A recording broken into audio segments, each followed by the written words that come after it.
तो hello friends, मैं हूँ बिहारी बॉय और अभी बात करेंगे, जैसे कि आपको रिसेंटली में न्यूज आया अभी कि मनीष कश्यप जो हैं वो मिल चुके हैं जाके बीजेपी में।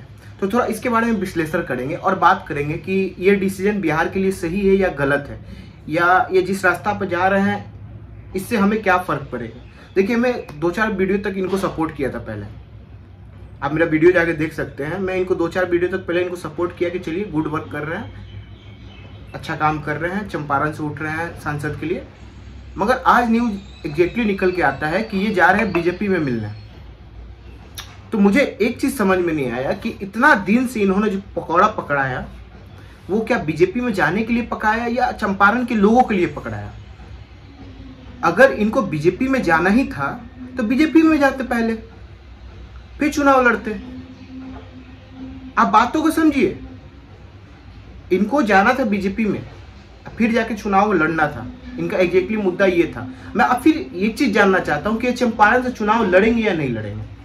अगर ये चंपारण से चुनाव नहीं लड़ते, इसका मतलब ये है कि इनका एक मोटिव था बीजेपी में जाने का। कल तक जो चंपारण से चुनाव लड़ रहा था आदमी, उसके बारे में भला बुरा बोल रहे थे, वो आदमी चंपारण से लड़ेगा तो उसके बारे में ये उल्टा सीधा बोलेंगे या नहीं बोलेंगे। क्योंकि इन्हीं ही का कहना था कि चंपारण से जो आदमी उठा था वो वहां पे काम नहीं कर रहा है, तो इनके बीजेपी में शामिल होने के बाद वो क्या काम करना स्टार्ट कर देंगे।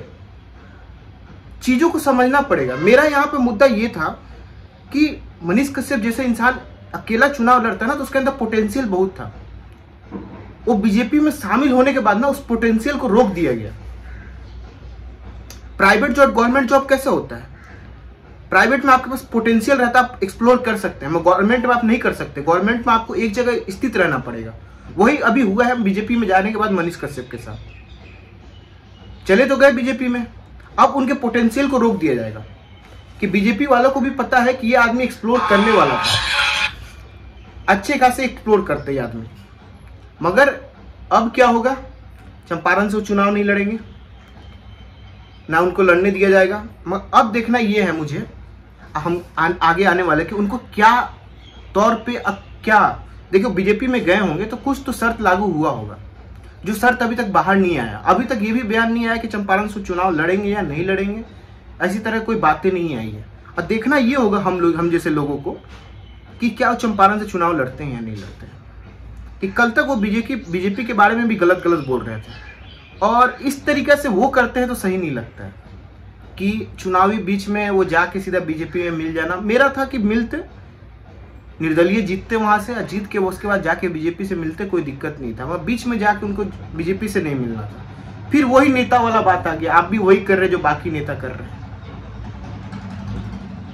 कि उनकी बातों में मजा आता था कि हाँ ये बंदा अकेला लड़ रहा है, मजा आएगा, देखने में मजा आएगा कैसे लड़का अकेला जीतता है।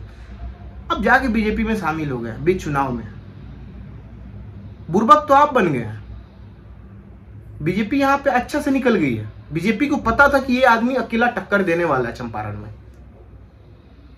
तो क्या होता है ना, गरीब लोग क्या होता है ना कि थोड़ा बड़ा आदमी ना हाथ रख देना सर पे तो लगता है अरे भाई इतना बड़ा आदमी सर पर हाथ रख दिया, कैसे इसको काट के जा सकते। वह नहीं, वहां पे उसको काट के जाना था। बीजेपी से चुनाव लड़के जीत के फिर बीजेपी में मिलना था। उसका अलग फील आता आपको। चुनाव में हराया फिर जाके बीजेपी में मिलेगा। आप क्या कि पहले ही जाके बीजेपी में मिल गए। चीजें समझ में नहीं आ रही है मुझे।